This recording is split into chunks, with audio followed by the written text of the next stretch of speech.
It is time for the 2025 NFL Draft, and this is Jonesing for Football. And you can tell this is a very special edition of Jonesing for Football because young Cody Winstead in the Jonesing for Football studios in Philadelphia, alongside his Emmy Award and Patrick Mahomes over his left shoulder.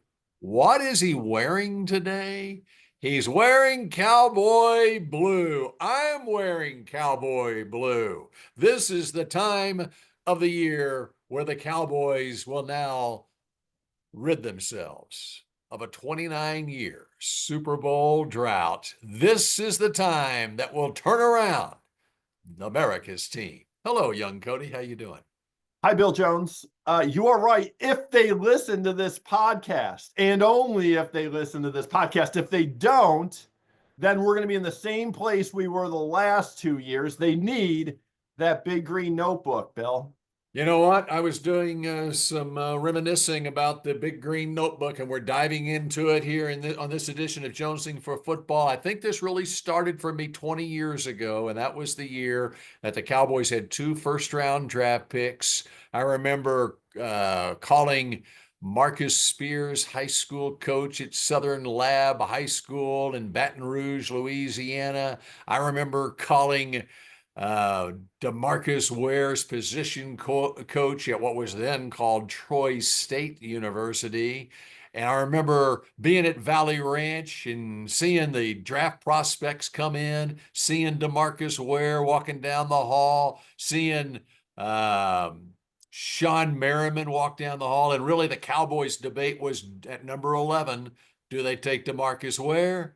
Do they take Sean Merriman? Or the big tuna, he wanted Marcus Spears at number 11 overall. Fortunately, that time, Jerry decided to go with D. Ware. He's now in the Pro Football Hall of Fame. Marcus Spears was still available at number 20, their second first-round draft pick. He was a great fit in Parcells' 3-4 defense at 5 technique, and he's even a better fit now in the ESPN studio. And in that draft, young Cody, let me tell you this. The Cowboys not only got those two players, they got an eventual starting linebacker in Kevin Burnett in the second round. They got a Pro Bowl running back in the fourth round in Marion Barber. They got a 9-year starting defensive lineman in the NFL in Chris Canty in the fourth round. And they got a 4-time Pro Bowler nose tackle, Jay Ratliff, in the seventh round of that draft 20 years ago. And that's what we're finding this year in the Big Green Notebook. It's the Dallas Dream Draft. All right, here we go. It's becoming, Bill Jones, one of our signature podcasts every year, your annual Cowboys 7-round mock draft. We're going to start with the first round, number 12 overall. We're going all the way to the seventh round, pick 247. So let's get into it. The first round, they have 12 overall, like I mentioned. Their last two first-round picks have been misses. Mozzie Smith in 23, Tyler Guyton in 24. Who should Jerry Jones and company take to reverse the trend? Well, as you know, the Cowboys have needs across the board on this team, and they only have 3 picks in the top 148 picks in this draft. They're picking at number 12 in the first round. They're picking at number 44 in the second round. They're picking at number 76 in the third round. They don't have a fourth round pick. They sent that to Carolina for Jonathan Mingo, the wide receiver. And so we start off this draft with what? We start off with a trade alert, young Cody. Yes, the Cowboys are making a trade. And the scary thing here is, how in the world are they going to be able to trade down to pick up enough capital to make a difference? They need to pick up at least one more top 100 pick, a second or third round pick, hopefully 2 more. And the problem is, in this draft with the quarterback situation, how many teams are really going to be trading up or given much to trade up? Let me ask you, young Cody, who is your favorite player in this draft? My favorite player is an Ohio State Buckeye, as you know. Wrong. That's wrong.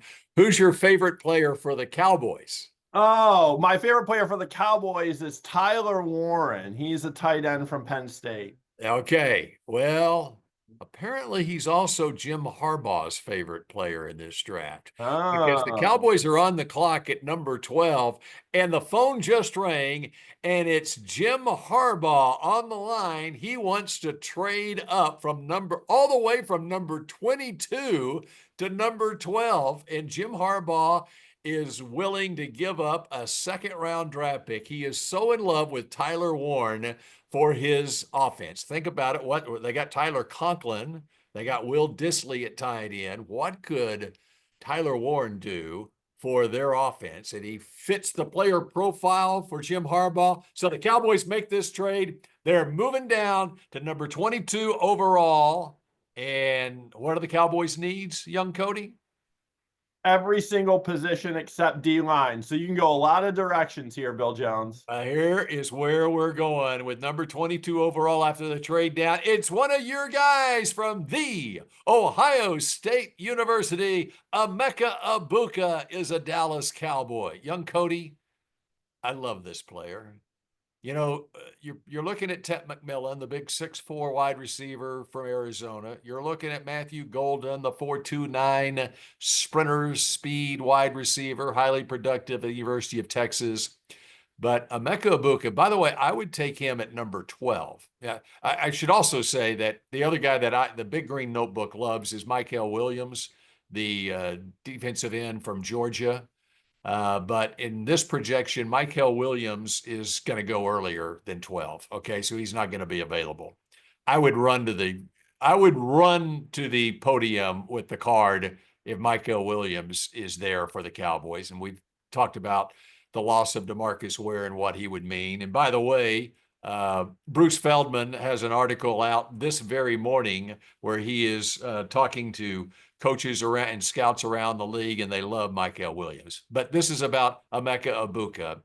And Abuka has those intangibles that the Big Green Notebook is looking for. In fact, I think he even said it himself. He feels like he's probably the most reliable player in this entire draft. When you look at his off field character, the culture building personality that he has, I think you can look at a lot of reasons that Ohio State won the national championship this year.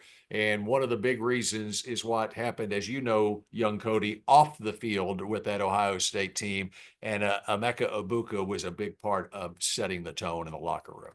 100% agree. Absolutely love him. Incredible person, heck of a player, true leader, culture builder, Bill Jones. And this is the type of player that Brian Schottenheimer needs to bring in, someone to kind of change the culture, get this thing going back where it was over the last few years and get last year out of here. I love him, played a primarily in the slot at Ohio State.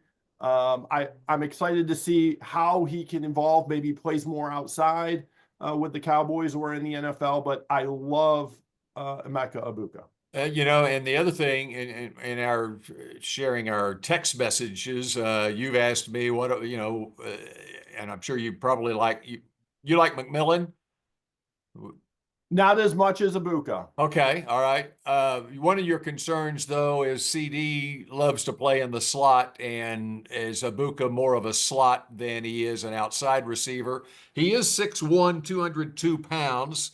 So and think about this, the Cowboys are replacing Brandon Cooks, who is the prototype slot at 5'10", 190 pounds, running a 4.3, but he proved that in his career that he can play outside as well.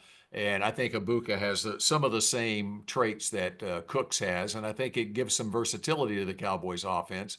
And I just think when you look at Abuka and what he has done in his career and the talent that he has, he can adapt to any spot at wide receiver. And he also look at who he has been lining up alongside at Ohio State. Some of it is by necessity he's had to play in the slot at Ohio State. Yep, I like him. He's always kind of been the number two with the Buckeyes. You know, they had Marvin Harrison, he was the number two. They had last year Jeremiah Smith, he was the number two. If he goes to Dallas, he'll be the number two behind CeeDee Lamb. So it's a comfortable spot, can run everything route wise. Would be a great pick for Dallas in the first round. And I would say, because you look at a lot of these mock drafts or rankings of prospects and so forth, and you'll see a bunch of them that have Ibuka ranked between 20 and 30. Don't Yep. worry about that. Okay. If you love a player, 12 is not too high to take Ibuka. You would love, and this actually, based on some of that, gives you the thought that maybe they can trade down and Ibuka would still be there. But all it takes is one team falling in love with him, like we have, and he'll be snapped up at number 12. And so the way that I look at it, as far as reaching on a player, if that player that you love won't be there or will be there in the next time you pick, in the Cowboys case at number 44, then you've reached on him. But if he won't be there at 44, you haven't reached on him at 12 if you truly love the player. Yep, I agree with you. I believe I was heard Peter Schrager say yesterday on ESPN. He said he's had friends that have been working in the NFL for 20 plus years, and they said Emeka Buka was one of the top 5 interviews, pre-draft interviews they've ever had. I mean, this kid is special, special. Again, would be a great pick. All right, so with that trade, Bill Jones, the Cowboys now have 2 second-round picks. 44 and 55 last year. They took Marshawn Nealon in the second round. The jury's still very much out on him. So which direction do you have Dallas going with their 2 second-round picks? Well, obviously, there's the need at running back. Rico Dowdle, 1,000-yard rusher, and you love him. You can't figure out why the Cowboys let him go. Well, this is why they let him go, because in this draft, as you know, running backs are aplenty, and this is the sweet spot for running backs in the second and third round, you would think. Although running backs, you're going to find decent running backs even on the third day of this draft, depending on how it flows. But you could have a run on running backs here in the second and third round. And when the Cowboys get on the clock at number 44, oh my, the phone is ringing again. And yes, there are multiple running backs that they love that are available. And so trade alert, trade alert. The Cowboys are trading down again. I need a siren or a horn for the trade alert. I'm going to try to add that. We'll see if I can make that happen. We'll try to get that for next year, the Yeah, exactly. 2026 Dallas Dream Draft. Um, Cowboys are trading down, and there's somebody that Denver loves apparently. On the mock draft simulator that I did, I had a trade offer from Sean Payton and the Denver Broncos.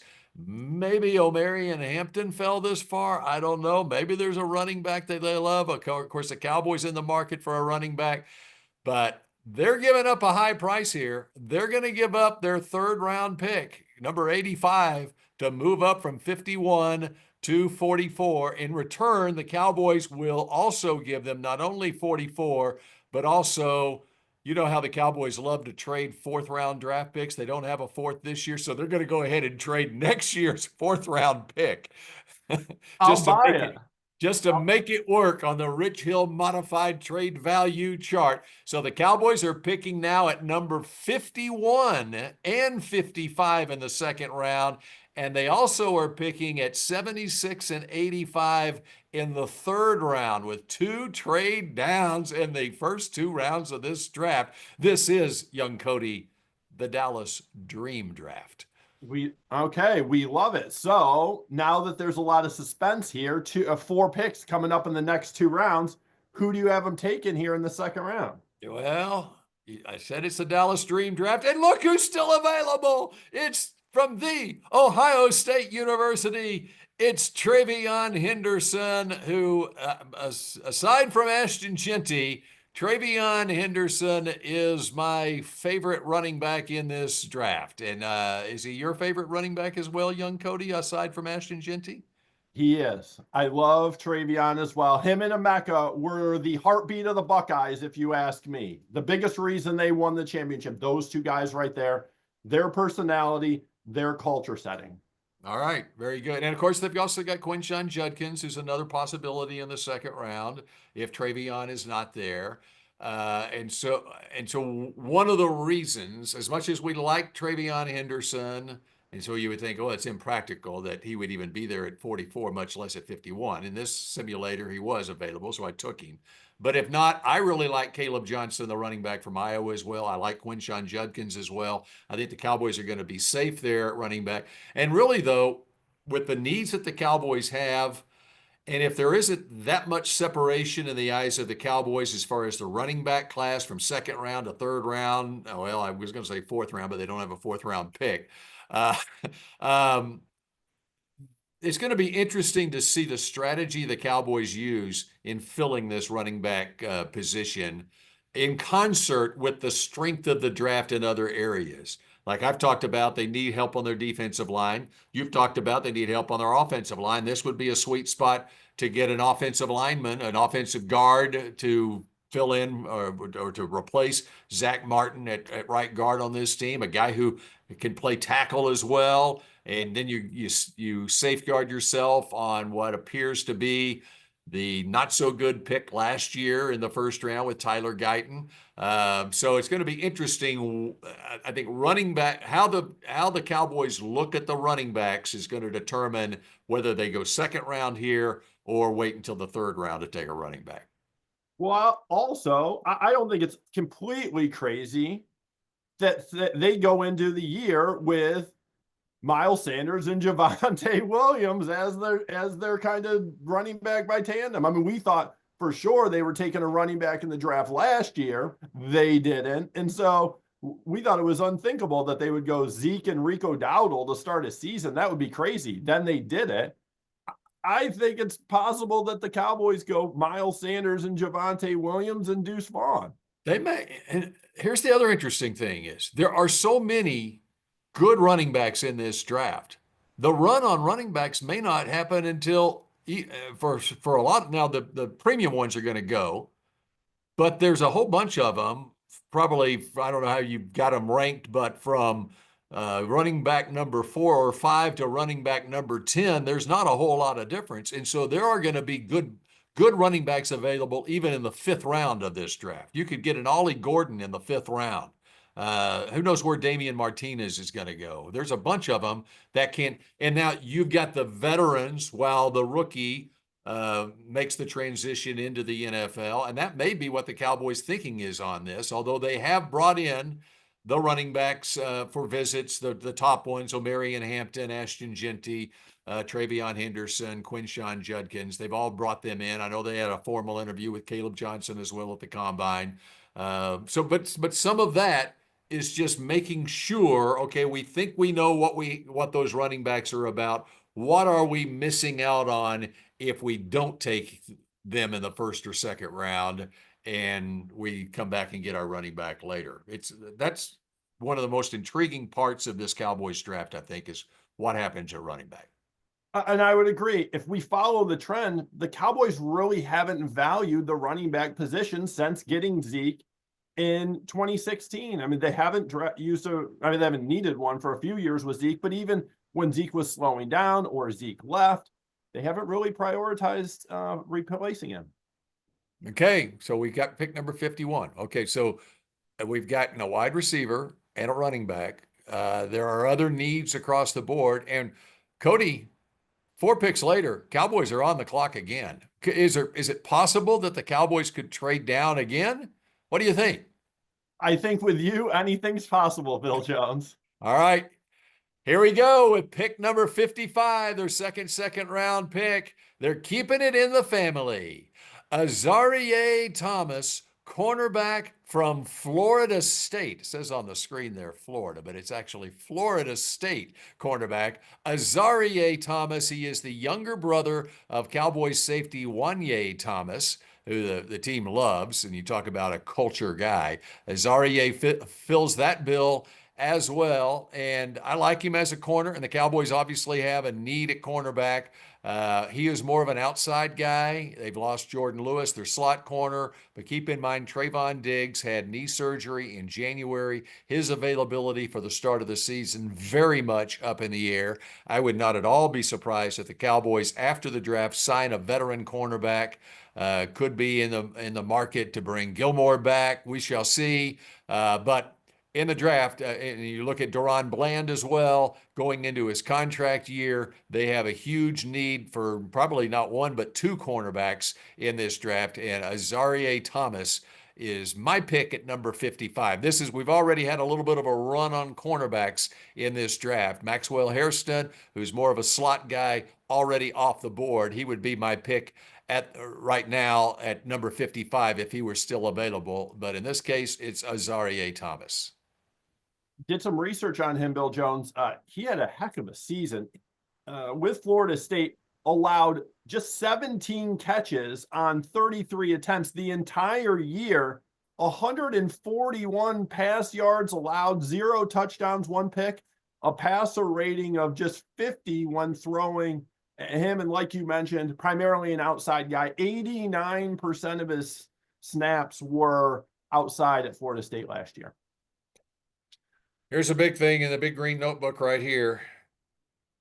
All caps. I don't know if you can see that. Love him. Love Azareye'h Thomas. So there you go. That's enough for me. 6'1.5", 197 pounds. Press man corner. And in this league, young Cody, even if you've got a defensive coordinator that likes to play zone, you've got to have guys who can play press man corner in this league. And by the way, a quote from Azareye'h Thomas: "I'm a servant. I don't do things for recognition. I do it for transformation." Love that from Wow. Azareye'h Thomas. An all-time quote from the Big Green Notebook right That's there. right. That might go in the Big Green Notebook Hall of Fame right there. I like that. All right, here we go. Let's go to the third round, where after a second trade, the boys own a pair of picks in the third round. Their original one was 76, and then Bill, as you guys all know, following along at home, added number 85 overall. You got to give Jerry Jones credit. Recently, he's had success in this round. Osa Odighizuwa in 21, DeMarvion Overshown in 23, Cooper Beebe in 24. So some solid picks in the third round. Which players make sense for the Cowboys in the third, Bill Jones? Well, at number 76 overall, Matt Eberflus gets a linebacker. It's Danny Stutzman out of Oklahoma. We are contractually obligated to select Oklahoma Sooners at least one in each of these Dallas Dream drafts. And here you go with Danny Stutzman. I really like him. He was a leader on that Oklahoma defense, Brent Venables' defense. Actually, thought he could have could have come out last year. He decided to stay in school an extra year. Insiders, I won't say with the Cowboys, but scouting insiders have told me that NFL scouts really like Danny Stutzman. He has the ability to be a 3-down linebacker. He's not going to be needed in that role immediately with the Cowboys. You can see a variance of opinions just because inside linebackers aren't as valued as much, where it's either a third or fourth round grade on Stutzman. But I've got him ranked up there amongst the top inside linebackers in this draft. You look at the need for the Cowboys, and with DeMarvion Overshown's injury, especially, he he's not working out at all yet, and it's late April, and so I think it's probably mid-season at best before Overshown comes back from his bad knee injury last year. And of course he had an ACL just the year prior. And but they traded for Kenneth Murray, another Oklahoma Sooner at linebacker. You bring in another one here. The thing that intrigues me about Murray, and I know he has his critics from Pro Football Focus, he's got some of the same traits as what you see from those tweener linebackers who can rush the passer as well as play linebacker. And I think if you get a traditional linebacker like a Stutzman, depending on how quickly he can adjust to the NFL, you might be able to free up Murray to use some of that athleticism in a role to get to the quarterback as well. And he had 3.5 sacks last year. Keep in mind, Overshown had 5 sacks last year. Different defensive coordinator, Mike Zimmer, who loved that double-A gap blitz from his 2 linebackers. But Stutzman has a really good athleticism, and he's the right kind of guy. And I just think you look at Eberflus's history when he got to Chicago. What was the first thing he did with that Chicago defense? He got Tremaine Edmonds and TJ Edwards right off the bat at linebacker and solidified that. And if you look back at his history of drafts, even going back to his time with the Cowboys with Sean Lee and then Bruce Carter and Anthony Hitchens, he usually will draft a linebacker, and this looks like a spot that, especially since the Cowboys don't have a 4th-round pick, that you can get your linebacker. If you want to know what type of person Danny Stutzman is, go listen to his combine interview with Kimmy Checks. My buddy Kimmy Checks does these combine interviews on the sidelines. Her and Stutzman put together a pretty good interview, and it showed his personality. He seems like he would fit in line with Emeka Ibuka, Travion Henderson, as in these really good culture builders that can kind of be the next era of the Cowboys. All right, pick number 85, Bill Jones, the second pick in the 3rd round. A lot of intrigue here. What do you think? This is where things get interesting, young Cody. All right, here we go. It's quarterback Quinn Ewers from the University of Texas and Southlake Carroll Senior High School. I'll be honest, I've done more and more, even though I know Ewers from his days in high school here in Southlake, Texas, going back to when he was a sophomore and gave up his senior year to go to the Ohio State University. And I'm looking at him. And did you see him with John Gruden on his Gruden quarterback class this week?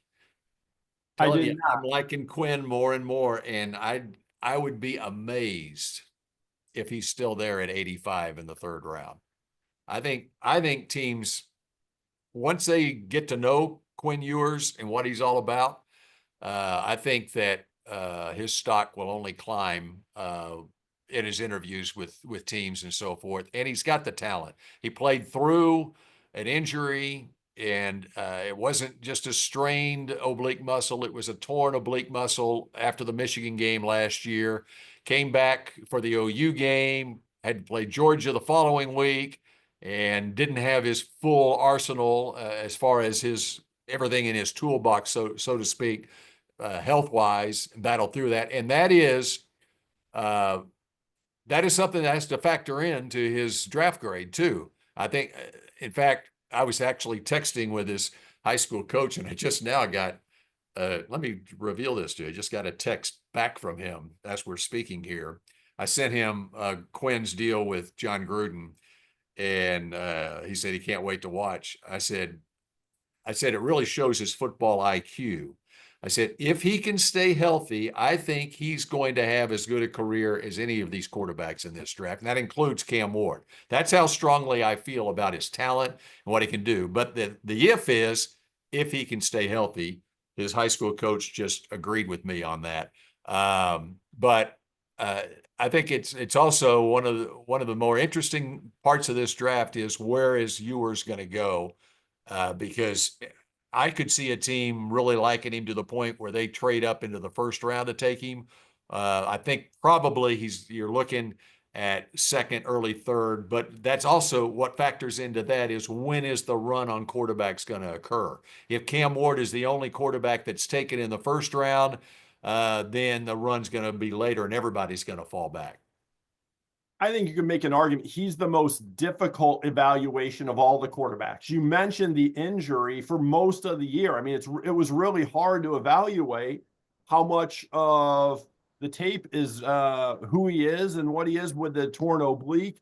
Plus, I mean, he had Steve Sarkisian, who I consider a genius when it comes to play design and play calling. He was surrounded by great weapons, an incredible offensive line as well there at Texas. So, like, there are a lot of factors to weigh when you're evaluating Quinn. And my guess is you're probably right. He won't be there at 85, but he could be just because you could make an argument that he had really good surroundings at Texas as well. Let me share this quote from an NFL, a former NFL coach about Quinn Ewers, who has seen him up close. Okay. I can't believe how well he actually throws it. It doesn't look like it's hard, but it spins with velocity like no other, almost effortlessly. Hard to see on film. It's like Elway and Favre, the only two he's seen that way. That says you a little bit about the talent that Quinn Ewers has. The other thing that I really like about him, and you see it in Sark's offense, is of course there's a lot of short game, and it's his ability to very quickly get the ball out. And you're seeing that in the RPOs in the NFL, and it's with run fakes, whatever. He very quickly is able to accurately throw a pass with velocity. And he talked about it with Gruden. His strength is his wrist motion, and he feels like no matter what his arm slot is, he can get enough on a ball. So anyway, Cowboys also talked to him, and I heard that went well. And so if he's there in the third round, this is why you are able to take a quarterback at this point in the draft if you're the Cowboys, because you have traded down and you've gotten the extra picks, and you can make what quote unquote is a luxury pick, but I really don't think it's a luxury pick. I think that they need to get a quarterback who is a young quarterback they can develop, who has quality starting experience at the highest level of college football, so that when Dak gets hurt, which has happened to him here the last 3 years on a fairly regular basis, you can go with him. And also, when Dak gets to the end of this contract, you've got some options as well when Dak's 35 years old. Yeah, well, and they can't fall back on Cooper Rush anymore. Cooper Rush is gone, and they need a backup. And maybe Joe Milton's a guy, but maybe, hey, who knows? Maybe Quinn Ewers comes in and beats out Joe Milton. I think that's And it's an upgrade over Cooper Rush. I mean, from a talent standpoint, a guy like yours is a big upgrade over Cooper Rush. They think some think they might have that in Joe Milton. I'm not convinced at all that Joe Milton is a guy. I don't criticize them for making the trade for Joe Milton because they didn't give up anything for him, yep. and it's great to have him in the mix. But here you got right now you got if you make this move in the draft, you got Dak, Joe Milton, Quinn Ewers, and Will Grier in that quarterback room. There you go. You've strengthened that quarterback room. That's true. Okay, 2 days down, we're going to day 3, Mr. Jones, rounds 4 through 7. The Cowboys, as you mentioned, currently don't have any 4th-round picks, but they have 2 more in the 5th. According to you, like you said, they're going Ewers in the 3rd. There's no way they would go with another quarterback here. There. Oh, There you go. no. 5th round, back-to-back quarterbacks. Riley Leonard, one of my favorites in the Big Green Notebook, the quarterback from Notre Dame. And yes, Riley Leonard is now a Dallas Cowboy. So we've just added another one. And you're thinking, oh, this is just ridiculous. You can't do that. You can't possibly do that, young Cody, can you? I mean, maybe the entire 53-man roster is going to be quarterbacks, but I don't think it's possible. But tell me why you think it's possible and the notebook thinks it's possible. Let me tell you, okay, let me tell you what Bruce Feldman of The Athletic wrote this morning. He has surveyed coaches and scouts across the league, and he asked the question, who is your sleeper quarterback that you don't think is getting talked about enough? And by the way, Riley Leonard is available in the 5th round. Give me a break. Okay, OC number 2 tells Bruce Feldman, Notre Dame's Riley Leonard. He's the best one to develop. I think he has a lot to work with. He's a great athlete, really good basketball player, smart, really tough. He got that right out of the Big Green Notebook. That's what I've been saying for weeks here. Scouting director number 1. I don't know if Leonard gets enough credit for his toughness. I thought he did such a good job of getting his team as far as he got them. And at the combine, he looked confident and comfortable out there playing quarterback. Right? You know what? It's the 5th round, young Cody. It's the 5th round of the draft. You aren't going to get players who come in here and start when you're picking in the 5th round. If you love Riley Leonard as much as you love Quinn Ewers, double up at quarterback. Okay? This goes back. You remember once, you don't remember because you weren't born. The Okay. Cowboys used to win Super Bowls all the time, young Cody. That's why I'm a fan, Bill Jones, because they used to win Super Bowls when I was in an And what impressive they age. did was they doubled up at quarterback. This is going back to the 60s. They would double up at quarterback. They had Dandy Don Meredith, and in the 1964 draft, they drafted Roger Staubach, who had a naval commitment, and Jerry Rome, who became a 7-year backup quarterback in the league. And the next year in 1965, with the 5th overall pick, they drafted Craig Morton. So when Staubach got Meredith retires, Staubach gets done with his naval requirement.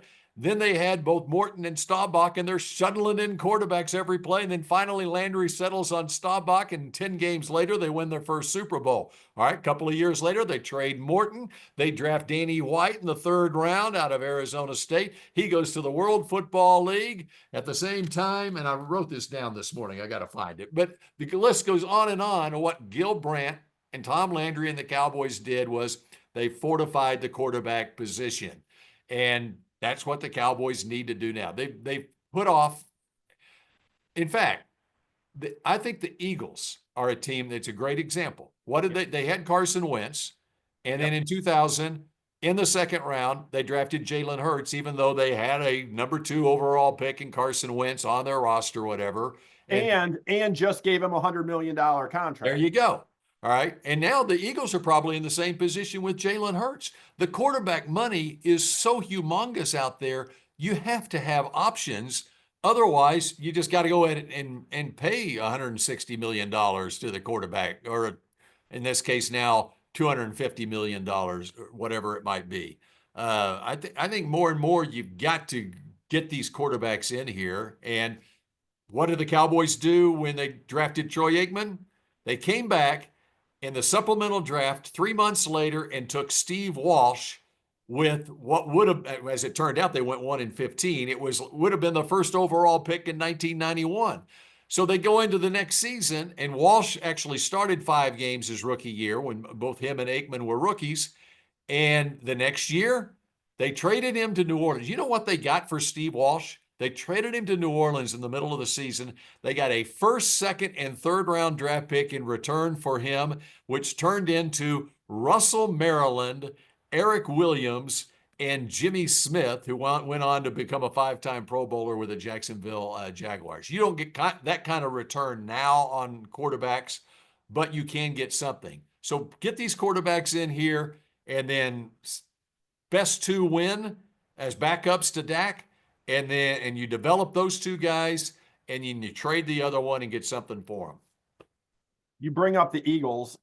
Famously, here in Philly, Doug Peterson said, and Howie Roseman, they said, we want to be a quarterback factory. And they've actually broken it down to you can rank your 53 positions on your roster. What's most important? Second most, third most, all the way down. And they have determined it's like somewhere between 15 and 20 is actually where your quarterback 2, your backup quarterback, is the most important position, like 15th or 20th on your entire roster. So the Cowboys currently don't have that. And to your point, it's something else that can eventually become the most important player on your team if you hit that. I'll go this far. I would not criticize the Cowboys, and especially in their current situation, because they do not have a backup quarterback on this team. Okay. A guy that you can have confidence can go in there and win games for you if Dak got hurt the first game of the season. I don't have a problem with, at any point in this draft, them taking a quarterback. I mean, I'm talking even the 1st round. If they truly believe that they've got a guy who can be a starting quarterback, and you just pair him up with Dak and you just go from there. And if they had that true belief, because it's that important a position on the team. My only counter is this team has so many holes because of their lack of free agency and adding starters in free agency. Like, you still haven't drafted an offensive lineman, and here we are, pick 149. The Cowboys need an offensive lineman, Bill Jones. Well, they drafted 2 last year, and you just got to develop what you've drafted. I mean, there's a lot of people that don't like the pick of Tyler Guyton. They obviously liked it when they made the pick, and you saw when Tyler Guyton played last year. Okay, from a physical standpoint, he does look the part. It was part of it was a mental thing with the penalties and everything with him, and I said at the time that this is a project. We'll see if he will grow into a starting caliber left tackle. Well, you got it. I'm sure they thought the same thing. And you got to let it happen. Cooper Beebe had a really good rookie season, starting every game at center, or 16 out of 17 games. And you got a Pro Bowl left guard in Tyler Smith, and you've got a lot of money on the right tackle in Terrence Steele as well. I agree with you. They need it, but they got other needs too. And um, we'll see what. And I wouldn't argue with them if they take an offensive lineman, but you don't have enough picks. Here's my stance on the O-line. I'll make it quick, and then we'll get to pick 174. The Cowboys need good offensive linemen. That's what was the key, on top of like Dak and Zeke, but they had good offensive linemen at 3 or 4 positions at all time on the field. Right now, they have one above average NFL lineman. That's the problem. And so they need to get back to having 2 or 3 or 4 good or great offensive linemen. Having an average center, which is what Cooper Beebe is, he's average. Well, Terrence that's what that. Whoa, whoa, average. whoa, whoa, whoa. That's what he was as a rookie starting last year. And I know it's cliche, but the jump from year one to year two is significant in this league. And so the jury's still out on what kind of center or guard Cooper Beebe will be in this league. All right, pick 174 in the 5th round. Who do you have the Cowboys taking?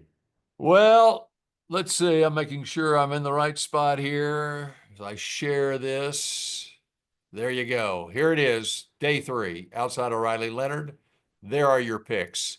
Ja Joyner. And by the way, we're going to have our next episode of Jonesing for Football. Some of these guys we'll talk further about, so I'm not going to talk a lot about them right now.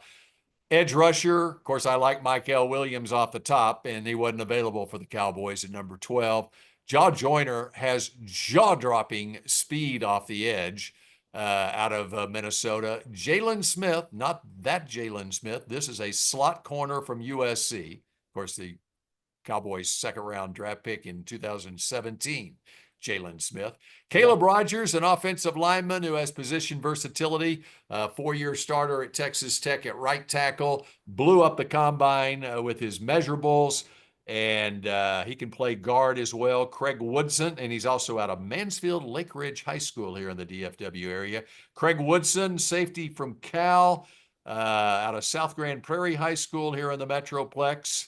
Eric Gregory, who I think at 24 years old, and by the way, Woodson, I believe, is 24 also, an older guy. Eric Gregory at 24 years old and a multiple year starter at Arkansas, 320 pounds. I think just looking at him, he could work in a rotation right off the bat with Mozzie Smith at the one technique. And then a tight end out of Iowa, because the Cowboys love Big Ten tight ends, Luke Lachey, the son of a Jim Lachey who played 14 years in the NFL. I love what you've done here, Bill Jones, just to combine it all and wrap it all up. You go Buckeye, Buckeye, and then you end with the son of a legendary Buckeye. So, I mean, I'm a huge fan of what you've got going on here. All right, very good. Love it, love it. All right, and we'll have more. A couple of those guys will be on our next edition of Jonesing for Football, which is We're doing later round gems. All these guys, day 2, day 3, where Bill and I really dig in, do the research, and find the guys we like and love. We're going to tip you off to who your favorite team should be drafting on Friday and Saturday in the draft. all right. So we've given you an idea. And by the way, this is the 50-year anniversary of the Dirty Dozen draft for the Cowboys in 1975. Cowboys had fallen off a little bit in 1974. In fact, the only year in a 20-year span where the Cowboys didn't make the playoffs. They came back with a draft in 1975 that featured 2 first-round draft picks in Hall of Famer Randy White and Hollywood Henderson. There were 5 starters that came out of that draft. Bob Brunig, who was a starting middle linebacker for a decade. Pat Donovan, who was a starting offensive tackle. Herb Scott, And all those guys were Pro Bowl guys. Herb Scott was a longtime offensive guard on three teams that went to the Super Bowl. And the Cowboys wound up going to the Super Bowl in 1975. This is the 50-year anniversary of that draft. And so there you have it, 12 picks, the new Dirty Dozen, 50 years later, your Dallas Dream Draft. I love the history lesson, Bill Jones. Learned a lot on this podcast, not only about all these draft prospects, but about some Cowboys history there. One of a kind, Bill Jones in the Big Green NFL Draft Scouting Notebook. All right, and so we'll catch you during the draft, and we'll set you up for days 2 and 3 with the draft gems on the next episode of Jonesing For football. Love you, babe.